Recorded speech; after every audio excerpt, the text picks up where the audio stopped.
Annapurna ei tapnud teda tappis telefonikõne. 24. aprill 2019. 25 400 jalga. Annapurna. See 48-aastane arst istub, ootab üksi lumes keset ööd. Ta ei suuda püsti seista, tal pole telki. Tema lisahapnik on täiesti otsas. Tema giid on jätnud ta pimedas üksi ja hingetuna ning läinud abi otsima. Siin on see, mis teeb selle loo erinevaks kõigist teistest kõrgel kõrgusel juhtunud tragöödiatest, mida sa kunagi kuulnud oled. See mees on kohe korda saatmas midagi võimatut. Ta jääb selles kohas ellu 43 tunniks. Ta alistab maailma surmavaima mäe, kuid ta sureb ikkagi. Mitte külma või kõrguse tõttu, vaid sellepärast, et tuhandete miilide kaugusel vaidleb päästefirma, kellele ta maksis oma elu päästmise eest, millegi nii uskumatut väikese üle, et see peatas tema päästeoperatsiooni enne, kui see üldse alata sai. Ja samal ajal, kui nemad vaidlevad, saab tal aeg otsa. See mägironija jäi ellu Annapurna mäel. See, mis tappis teda, on uskumatu. Tere tulemast äärmuslikule piirile.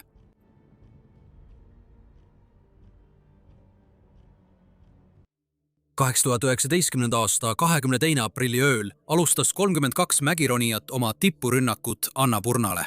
Ja jah, te kuulsite õigesti. 32. Nad ei olnud meeskond.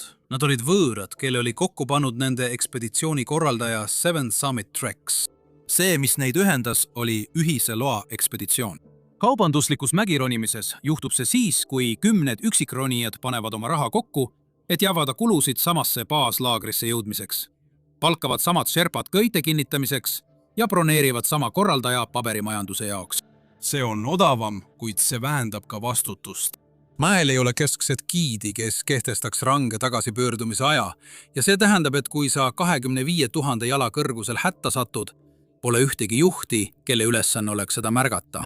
See on selline süsteem, mis töötab hästi seni, kuni midagi valesti läheb. Ja otse selle suure grupi keskel oli 48-aastane Malaisias sündinud alpinist nimega doktor Chin Vui Kiin. Erinevalt teistest oli Chin sel päeval teinud kõik, mida kogenud alpinist enda kaitsmiseks teeb, juhuks kui midagi valesti läheb. Sel päeval ronis ta koos oma isikliku giidiga 32-aastase Sherpa nimega Nima Sherang. Ta valis just tema, sest nad olid varem koos edukalt roninud 2 Himaalaja hiiglasele, Everestile ja Manaslule. Nii et nad teadsid teineteise piire. Chin kandis kaasas ka satelliittelefoni, et olla pidevalt ühenduses oma naisega. Ja kuna ta oli mees, kes planeeris igaks juhuks, ostis ta Global Rescue'lt suurelt Ameerika kriisireageerimis- ja evakuatsioonifirmalt premium-liikmelisuse. Ta oli kaitstud. See kõlab nagu liialdus, kas pole? Noh, kui see oleks mõni teine mägi maal, siis ma nõustuksin. Aga siin on jutuks Annapurna. Ja vaata, Annapurna on otse öeldes tapjamägi. Ma mõtlen, muidugi Himaalajas saab Everest kogu tähelepanu. Dokumentaalfilmid, rahvamassid. Ja see on ohtlik, aga see on tuntud oht. Annapurna on hoopis teistsugune. 26 545 jala kõrgus. Või see, et see on maailma 10. kõrgeim mägi, ei tee seda mäge ohtlikuks. See on maastik, laviinid, mis võivad juhtuda ilma igasuguse hoiatuseta, ja laskumistee, mis on nii tehniline ja avatud, et isegi need, kes tippu jõuavad, ei pruugi alati alla tagasi jõuda. Ajalooliselt on iga 3 Annapurna tippu jõudnud inimese kohta 1, kes mäel hukkub. Võrdluseks Everesti suhe on umbes 102 vastu. Nagu näha, on Annapurna kordades surmavam. Selliselt mäelt eluga pääsemine on juba omaette katsumus. Kuid kui Chin 23. aprilli 2019 varahommikul 4. laagrist lahkumiseks valmistus, ei tundunud ükski neist asjadest probleemina. Ta oli mees, kes oli sõna otseses mõttes juba maailma tipus seisnud. Aasta varem oli ta roninud Mount Everesti tippu ja enne seda oli ta sama teinud Aafrika, Lõuna-Ameerika, Euroopa ja Austraalia kõrgeimal mäel. Kõik need olid tal juba vallutatud. Ta oli kogenud, mida selline kõrgus inimesega teeb ja ta oli sealt lahkunud omal jalal. Ja just selleks oligi ta Annapurnal nädalaid valmistunud. Ta oli nädalate kaupa Annapurnal aklimatiseerunud, ronides üles ja laskudes alla, et lasta oma kehal aeglaselt harjuda õhuga, mis ei peaks inimelu toetama. Ta oli sellest kõigest läbi tulnud. Ta oli 4. laagris. Tal oli kaasas giid, satelliittelefon ja Global Rescue kiirvalimisel. Ta oli nii kaitstud, kui üks mees sellisel mäel üldse olla saab. Tema ümber pimeduses tegid 31 teist ronijat samu arvutusi, kontrollides hapnikuseadmeid ja pingutades oma kasside rihmasid. Kõik olid seda ilmastikuakent oodanud ja umbes kell 1 öösel liikusid nad pimedusse ning alustasid tõusu Nepaali kõige surmavamale mäele. Ja juba algusest peale oli Chin aeglane. Mitte ohtlikult aeglane, aga aeglasem kui tema ümber olevad ronijad. Nima jäi talle kõrvale, olles suurepärase giidina tihedalt tema kõrval. Ja nad mõlemad jäid rivi lõppu, kus vahe nende ja eespool oleva järgmise ronija vahel vaikselt iga tunniga suurenes. Kui see oleks olnud mõnel mäel nagu Everest, siis rivi lõpus olemine poleks nii suur probleem kui Annapurnal. Peamine marsruut on enamikes kohtades piisavalt lai, et ronijad saaksid üksteisest mööduda ja leida oma tempo. Ja kuigi Everestil on ka oma kuulsad ummikud ülemistel harjadel, leidub neil marsruutidel siiski kitsaid astanguid või lumiseid nõlvu, kus ronijad saavad vähemalt oodata, seistes jalad tasasel pinnal. Annapurna on teistsugune. Ülemine sein on peaaegu vertikaalne sinine jää, kus teatud lõikudes pole ühtegi puhkekohta. Kui inimene sinu kohal peatub, saab korraga köie külge kinnituda ainult üks inimene. Ülejäänud peavad seisma lumes ja ootama. Chinile, kes oli kõige taga, muutus see ronimine kurnavaks peatumise ja liikumise tsükliks. Lööd jalaga, astud, tõmbad, siis peatud. Oota 10 minutit, kuni rivi liigub, siis astu jälle edasi. Merepinnal on selline ootamine lihtsalt frustreeriv, aga seista paigal 60-kraadisel puhta jääkallakul 24 000 jala kõrgusel pole lihtsalt väike ebamugavus. See on lausa hävitav. Tuul tungib läbi sinu sulekombinesooni ja sa kulutad oma rangelt piiratud ballooni hapnikku lihtsalt selleks, et täiesti paigal seista. Veel hullem, need ajutised peatsed tähendasid rohkem piimhappe kogunemist kui pidevalt liikudes. Temal lihased muutusid aeglaselt raskeks, nagu plii. Raske ja lämmatav loidus hiilis ligi. Arstina mõistis Chin täpselt, mis tema enda kehas toimub. Aga mida ta siin teha sai? Tundide möödudes muutus tema tempo veelgi aeglasemaks. Ta peatus üha sagedamini puhkama. Vahe tema ja ülejäänud suure grupi vahel kasvas. Päike tõusis, tunnid möödusid. Keskpäevaks olid grupi eesotsas olevad mägironijad juba tippu jõudnud ja alustasid laskumist. Chin ja Nima liikusid endiselt ülespoole. Nendel 8000 meetri kõrgustel mägedel on peaaegu välja ütlemata reegel, et kui sa pole kella 2 tippu jõudnud, tuleb tagasi pöörduda. Pole tähtis, kui tipp on juba silmapiiril. Sa pöördud tagasi, sest sul on vaja päevavalgust ja energiat, et elusalt alla jõuda. Peameeles, su keha on järjest 12–14 tundi kütust põletanud. Laskumise tehnilised lõigud, mis üles minnes tundusid jõukohased, muutuvad tõeliselt ohtlikuks, kui sul pole enam jõudu. Su käed ja jalad on ilmselt selleks hetkeks veidi külmunud. Valgus hakkab hämarduma. Mäel nagu Annapurna, kus laskumistee on avatud ja laviiniohtlik, ei ole selle läbimine pimedas kalkuleeritud risk. See on hoopis teist laadi otsus. Kuid kella 2 pärastlõunal Dr. Chen Wuikin ja tema giid Nima Tshering Sherpa polnud tippu lähedalgi. Tegelikult olid nad tõusjate reas kõige viimased. Nad pidid arvestusest aru saama. Chen oli briljantne arst, kellel oli 7 tippu vallutatud ja kes mõistis inimkeha viisil, nagu väga vähesed inimesed maailmas kunagi suudavad. Nima oli kogenud mägironija, kes teadis selle mäe ohte. Aga kui oled aastaid treeninud, 1000 miile reisinud ja näed sõna otseses mõttes maa kõige surmavama mäe tippu vaid mõnisada jalga kõrgemal, teeb inimmeel midagi etteaimatavat. See õigustab riski. Sa ütled endale, et ainult natuke veel. Nii et nad eirasid täielikult kella 2 tähtaega ja ronisid edasi kuni tippu välja. Kell 3 möödus. Kell 4 möödus. Ja umbes kell 5 õhtul, pärast peaaegu 17 tundi kestnud pidevat ronimist, astusid Chen ja Nima lõpuks Annapurna 8091 meetri kõrgusele tippu. Nad olid sellel päeval 32 ronija seas viimased, kes tippu jõudsid. Aga nad olid sellega hakkama saanud. Vastu igale bioloogia seadusele, vastu igale piinavale viivitustunnile olid nad end läbi surunud, et saada kätte maa kõige surmavama mäe ülim tasu. See oli lihtsalt erakordne saavutus ja kui nad tipus fotosid tegid, tähistasid nad seda omal erilisel moel. Kuid tippu jõudmine on alles pool teekonnast. Nüüd pidid nad alla minema ja Ginny kehal polnud enam midagi anda. valgus hakkas juba kaduma, kui nad laskumist alustasid. temperatuur langes kiiresti. Laagriplatsil piisav tundunud pealamp muutub maastikul, mis nõuab täielikku nähtavust, vaid õhukeseks valgusringiks. Ja Annapurna ülemise seina laskumistee kulgeb lõikudes, kus üks valesti asetatud kass tähendab kukkumist, millest keegi ei pääse eluga. Nad liikusid allapoole ettevaatlikult, aeglaselt.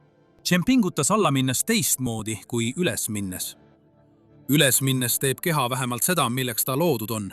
Toodab jõudu ja liigub edasi. Pärast 17 tundi sellel kõrgusel allapoole minnes püüab keha lihtsalt end koos hoida. Siis jõudsid nad Prantsuse kuluaarini. Prantsuse kuluaar on see tohutu, peaaegu vertikaalne jäärenn, mis lõikab otse läbi Annapurna põhjanõlva ülemiste kaljuribade. Kõik, mis tipust alla kukub, suunatakse otse selle kitsa 50-kraadise kuluaari mööda alla. Sellest üles ronimine värskete jalgade ja täieliku tähelepanuga on juba iseenesest piisavalt raske. Sellest alla tulemine pärast 17 tundi pimeduses, kui jalad on täiesti läbi, on hoopis teistsugune probleem. Iga samm nõudis täielikku keskendumist. Keskendumist ja jalgade jõudu, mida Ginil lihtsalt enam ei olnud. Nii et pole ime, et kusagil selles lõigus lakkasid tema jalad lihtsalt töötamast. Ta ei suutnud liikuda. Ta lihtsalt istus lumme ja ei suutnud enam püsti tõusta. Niima üritas teda kohe püsti aidata. Ta tõmbas teda, sättis ümber, proovis iga võimalikku võtet, mis talle pähe tuli. Mitte miski sellest ei aidanud. Ja siis olukorra veelgi halvendamiseks hakkas Gini lisahapnikuballoon susisema. See oli tühi. Seventh Summit Rex oli andnud piisavalt hapnikuballoone ainult tavaliseks tõusuks. Iga tund, mis veedeti üles, minnes kitsaskohtades, paigal seistes, kulutas hapniku kiiremini, kui oli planeeritud. Tema tõus ise oli kestnud 17 tundi, mis on tavapärasest palju kauem. Tema hapnikust lihtsalt ei olekski kunagi piisanud. Nemo seisis nüüd silmitsi giidi halvima võimaliku stsenaariumiga. Tema klient, mees, kes oli usaldanud oma elu tema hoolde, istus lumel 25 400 jala kõrgusel. Ümberringi mitte kedagi, õhk otsas ja liikumisvõimetu.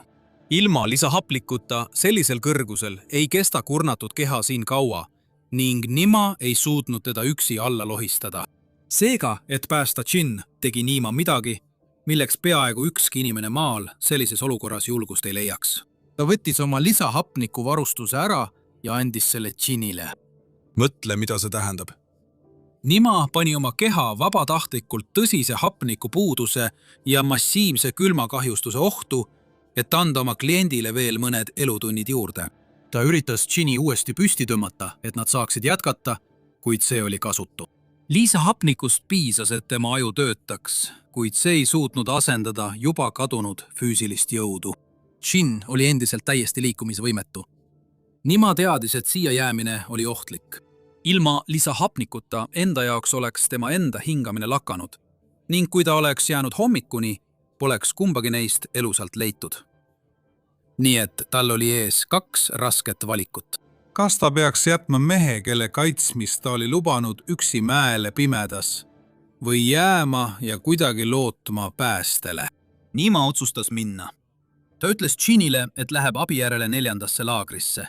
Siis ta tõusis püsti ja hakkas üksi alla minema, väsinuna ja ilma hapnikuta, ühel maa statistiliselt kõige surmavamatest mägedest. Ta ise oleks peaaegu alla jõudmata jäänud. Kuskil pimeduses kukkus ta ja oli ääre pealt oma selja murdnud. Iga sammuga levis külmakahjustus sügavale tema kätesse ja jalgadesse, kuid ta jooksis siiski alla, ajendatuna ühest eesmärgist. Gin oli seal üleval endiselt elus ja keegi pidi sellest teada saama. Ta roomas 4. laagrisse kolmapäeval 24. aprillil 2019 kell 12:30 öösel. Ta oli vaevu teadvusel. Külmakahjustus oli tunginud sügavale tema kätesse ja jalgadesse, kuid ta jõudis kohale. Ta andis kohe teistele ronijatele märku, et Gin, tema klient, oli endiselt elus ja istus lumes vahetult Prantsuse kuluaarist kõrgemal. Tal oli abi vaja, et tagasi üles minna ja teda päästa. Ja õnneks oli vajalik tööjõud selleks juba laagris olemas. 4. laager ei olnud tühi. Ronijad, kes olid sel päeval tippu jõudnud, olid endiselt seal. Nende seas oli mees nimega Nirmal Purja, tuntud ka kui Nim Stai. ta oli endine Briti eriüksuslane, ilmselt tugevaim kõrgmägede alpinist maailmas. Ning tal oli eliit-sherpade meeskond juba kõrgusel valmis liikuma, kuid surmatsooni tagasironimiseks vajab päästemeeskond lisahapnikku. Nad olid oma balloonid ära kasutanud tiputõusmisel ja ilma nendeta oleksid nad enne temani jõudmist surnud. Õnneks polnud nende balloonide hankimine keeruline. Kõik, mida nad vajasid, oli helikopter baaslaagrist, mis lendaks 4. laagrisse 6 hapnikuballooniga. 6 ballooni ja maapealne meeskond läheb üles ning toob Chinni alla. Õnneks oli Chin selliseks olukorraks valmis. Baaslaagris võttis Seventh Summit Treks, ettevõtte, kuhu Chin end kirja pani, telefoni ja helistas Global Rescue'le. Ameerika evakuatsioonifirma, mille eest Chin oli maksnud $1000. Nemad olid viimane turvavõrk. Selle kriisidele reageeriva firma ärimudel seisnes oma klientide päästmises maa kõige ohtlikumatest paikadest. Kõik, mida nad pidid tegema, oli lennu heakskiitmine, maksmine helikopteri eest, mis toimetab hapniku kohale, ja lubada Nimsdale ning tema meeskonnal tegelik päästmine ära teha.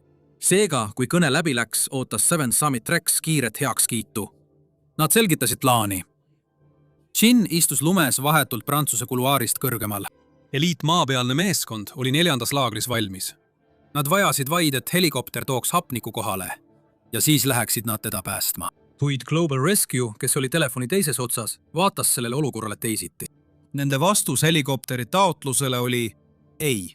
Nad ei anna helikopteri kasutamiseks luba. Vastavalt liikmeks olemise lepingule, mille Chin nendega sõlmis, pakub Global Rescue evakueerimist teadaolevast asukohast, kuid see on päästeoperatsioon ning nad ei maksa lõputute otsingute eest. Ja kuna Nima oli Chini pimedusse jätnud, vaidlesid Ameerika juhid, et neil ei ole tema täpseid GPS-koordinaate. Õiguslikult klassifitseerisid nad selle missiooni otsinguks ning otsingud ei olnud kaetud. Baaslaagris Seventh Summit Treks vaidles nendega telefoni teel vastu. Nad kinnitasid, et teavad täpselt, kus ta on. Marsruut on üks ainus joon mööda mäge üles. Ta istus täpselt sellel joonel. Nad vajasid vaid, et hapnik viidaks 4. laagrisse, et sherpad saaksid üles minna ja ta alla tuua. Kuid Global Rescue ei andnud järele. Nad vaidlesid vastu, öeldes, et varuhapniku tagamine on ekspeditsiooni korraldaja ülesanne, mitte päästefirma oma. Nad tõid välja, et kopterid ei tohi seaduse järgi pimedas lennata. Ning 4. laager asus 23 000 jala kõrgusel, mis on tunduvalt üle enamiku Nepaali päästekopterite ohutu lennulagi. See oli tüüpiline ummikseis. Ja see kõik toimus telefonikõnede kaudu Nepaali baaslaagri ja Ameerika ettevõtte kontori vahel. Samal ajal kui Nims Purja ja tema meeskond istusid 4. laagris, kulutades oma hapnikku ja kurnates oma keha, oodates kopterit, mis ei tulnudki. Nüüd peaksite teadma, et selle vastasseisu taga oli palju tumedam põhjus, millel polnud midagi pistmist juriidiliste vaidluste ega lennupiirangutega. Tõde on see, et Global Rescue lihtsalt ei usaldanud inimesi, kes olid telefoni teises otsas. Vaid mõned kuud varem oli Nepaali mägironimistööstus paljastatud suure ulatusega võltsitud päästeoperatsioonide skandaalis. Selgus, et mõned ekspeditsiooni korraldajad ja helikopterifirmad olid vahele jäänud mägedes hädaolukordade võltsimisega ning kutsusid välja tarbetuid lennulende, et kindlustusfirmadelt miljoneid dollareid välja petta. Global Rescue oli varem juba petta saanud. Tegelikult oli Seventh Summit Treksile Nepaali valitsus 2018. aastal määranud $44 000 suuruse trahvi selle eest, et nad juhendasid mägironijaid võltsitud lubadega, mis on täiesti eraldiseisev süüdistus. Aga kui sa istud Ameerika ettevõtte kontoris ja keegi operaator helistab sulle, nõuab lendu, mis rikub lennundusreegleid ning palub sul maksta arve, et päästa mägironija, keda sa isegi ei tunne ega tea, kus ta oli, see ei näinud välja nagu päästeoperatsioon. See nägi välja nagu väljapressimine. Veelgi hullem, Seventh Summit Treks oli varemgi oma päästeoperatsioone oma sherpade ja oma kopteritega korraldanud. Nii et Global Rescue vaatenurgast ei tundunud see loogiline. Kui see operaator tavaliselt hoolitses oma enda hädaolukordade eest, siis miks ta äkitselt nõudis, et Global Rescue annaks lendudeks loa ja maksaks arve kinni?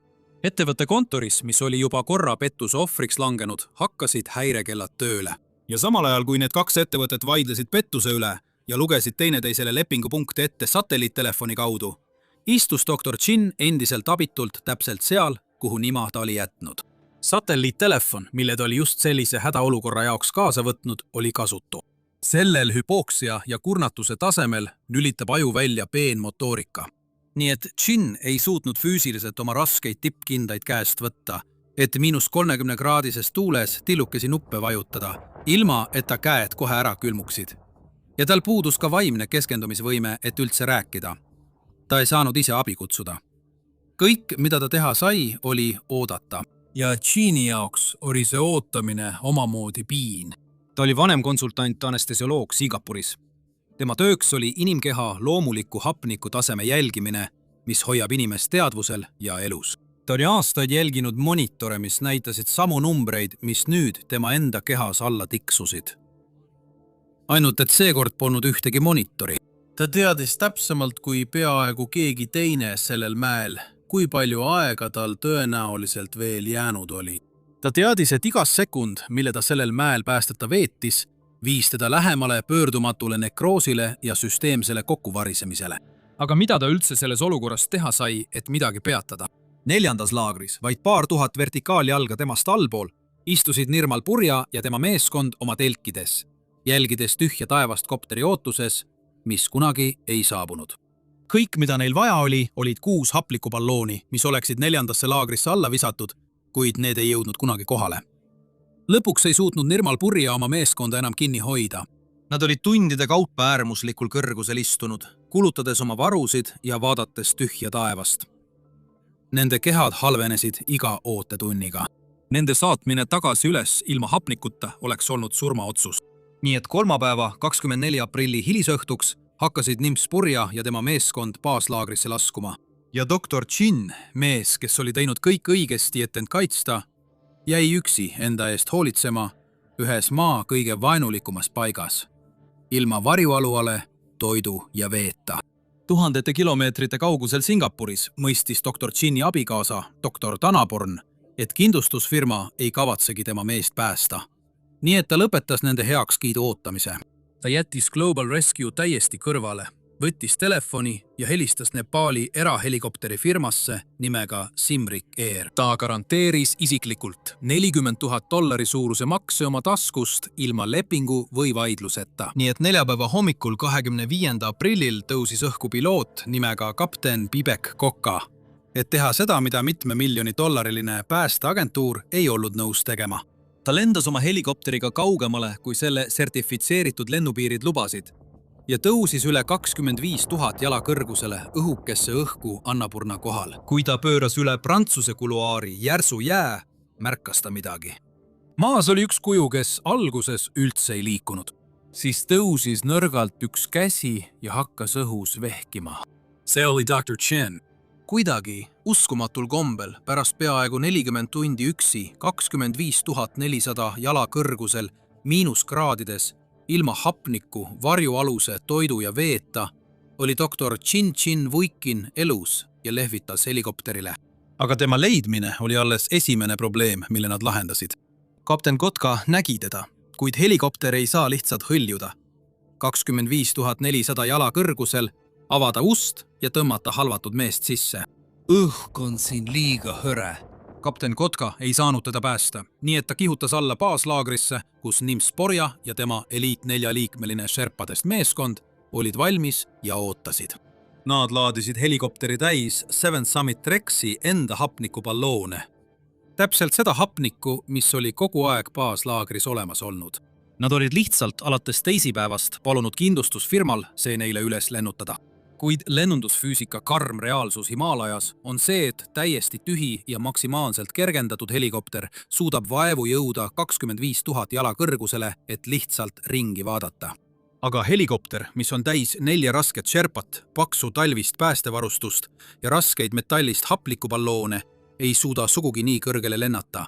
Õhk on lihtsalt liiga hõre, et rootorid suudaksid nii suure raskuse jaoks tõstejõudu tekitada. Kapten Konka viis nad helikopteriga Mäkke tagasi, kuid ta ei suutnud neid 3. laagrisse toimetada. See oli umbes 1250 meetrit allpool kohta, kus Chin asus. Ülejäänud tee pidid nad ise üles ronima. Tavatigi mustes on 3. laagrist Prantsuse kuluaarini ronimine, pikk ja raske tõus. See järske tehniline maastik nõuab hoolikat tempot. Heas vormis aklimatiseerunud meeskonnal, kelle jalad on puhanud ja kes on saanud korralikult magada, võtab see tõus aega 16 tundi. Aga Nimsporja ja tema meeskond teadsid, et Jin oli juba üle 40 tunni lumes istunud. Nad teadsid, et iga minut, mille nad ronimisele kulutasid, oli minut, mil tema kehatemperatuur veelgi langes. Nii et nad ei hoidnud end tagasi. Nad kinnitasid end fikseeritud köite külge ja alustasid julma kurnavat spurti otse mööda seda mäge üles. Ma tahan, et sa täielikult mõistaksid, kui raske see tõus tegelikult oli. Nad kandsid raskeid hapnikuballoone ja vedasid jäika päästekelku. Sellise kiirusega, sellisel kõrgusel ja sellise raskusega liikuda on üks raskemaid asju, mida oma kehast üldse nõuda saad. Aga tänu nende pingutustele ei teinud nad tõusu 16 tunniga. Nad tegid selle vaid 4 tunniga. Ja kui Nimsporja ja tema meeskond lõpuks end üle harja vinnasid ja jõudsid Prantsuse kuluaari kohal oleva lume peale, neljapäeva 25. aprilli 2019. aasta keskpäeval leidsid nad Jini täpselt sealt, kus piloot oli öelnud. Ta ei suutnud seista ega kõndida, kuid ta oli teadvusel. Ta oli ärkvel. Meeskond ei raisanud ainsatki sekundit. Nad ühendasid ta kohe värske hapnikubalooni külge ja kinnitasid ta tugevalt päästekelgu külge, mille nad olid üles toonud.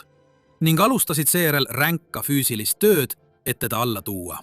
Raske kelgu liigutamine 60-kraadise kaldega paljal jääl nõuab tohutut füüsilist jõudu. Meeskond pidi end ankrusse kinnitama, tema raskust kandma ja kelku füüsiliselt osa kaupa alla laskma mööda kõige ohtlikumat mäge maal. Nad liikusid edasi kogu 4 päeva öö jooksul ja kusagil sellel karmil laskumisel kaotas Jin teadvuse. Ta oli üle elanud hüljatuse kõige ohtlikumal mäel maal, kuid sellistes äärmuslikes tingimustes ellujäämine sõltub suuresti adrenaliinist ja psühholoogilisest keeldumisest surra. Kui päästemeeskond kohale jõudis, sai tema aju aru, et võitlus on läbi ja tal polnud enam midagi tõestada. See lülitus välja. Reede hommikuks tõid Nimsporja ja tema meeskond ta edukalt baaslaagrisse ning sealt viidi ta helikopteriga Katmandu intensiivraviosakonda. Alles seal tuli täielikult ilmsiks tema kehale tekitatud kahju ulatus. Tema pulss oli vaevu tuvastatav. Tema kehatemperatuur oli ohtlikult madal. Arstid, kes ta vastu võtsid, ütlesid, et tema külmakahjustused olid jõudnud sügavale kätesse ja jalgadesse. Ta hingas, kuid vaevu. Pärast stabiliseerimist Katmandus lennutati Chen õhukiirabiga tagasi Singapuri haiglasse, kus tema naine oli teda oodanud. Riiki, kus ta oli üles ehitanud karjääri, hoides teisi inimesi elus operatsioonilaudadel. Täpselt samasugusel, millel ta nüüd ise lamas. Tundus korraks, et võimatu oli tõesti juhtunud. Justkui oleks mees võitnud nii Annapurna kui ka süsteemi, mis ta alt vedas. Kuid oli juba liiga hilja. Tunnid, mis ta veetis lumes istudes, samal ajal kui baaslaager ja ettevõtte peakontor vaidlesid sõnaraamatu definitsioonide üle, olid jätnud oma jälje. Seda ei suutnud ka kaasaegne meditsiin enam tagasi pöörata. Näed, külmunud keha saab taas üles soojendada. Saad selle vedelikke täis pumbata ja hingamisaparaadile panna, kuid rakunälga ei saa enam tagasi pöörata. Külmakahjustus oli tunginud sügavale tema kudedesse. Tema kehatemperatuur oli langenud nii madalale, et taastumine oli võimatu. Ja 2. mail 2019 pärast intensiivset meditsiinilist ravi ja veidi rohkem kui nädal pärast seda, kui ta jõudis Annapurna tippu, suri doktor Jin Vuikin. Ta oli 48-aastane. Isegi tema giid ja lähedane sõber Nima Tšering Sherpa pääses vaevu eluga. Ta veetis nädalaid taastudes selgroovigastusest ja külmakahjustustest, mis olid sellel viimasel laskumisel levinud tema kätesse ja jalgadesse.